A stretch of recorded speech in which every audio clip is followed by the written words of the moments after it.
إحساسك بالذنب إمتى ينفعك وإمتى يضرك.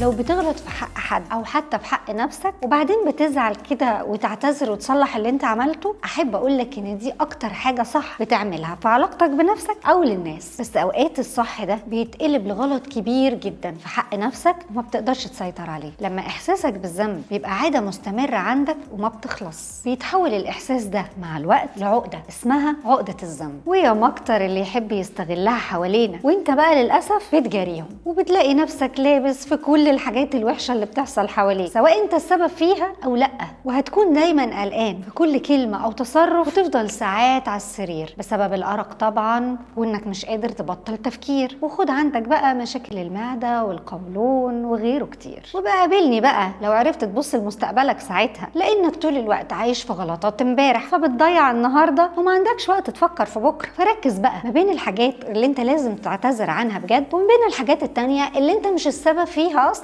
وحتى لو انت السبب فيها ما تتخطاها كده وما تقفش عندها، ما كلنا بنغلط. اهم حاجة تسامح نفسك وتبعد عن اي حد بيحاول يشيلك ذنوب في حياته. ولو حاسس ان العقدة دي مأثرة عليك وعلى حياتك ومش عارف تتخطاها لوحدك، فروح لمختص يساعدك. ودايما قول لنفسك انك اول اولوياتك، وقول يلا نفسي.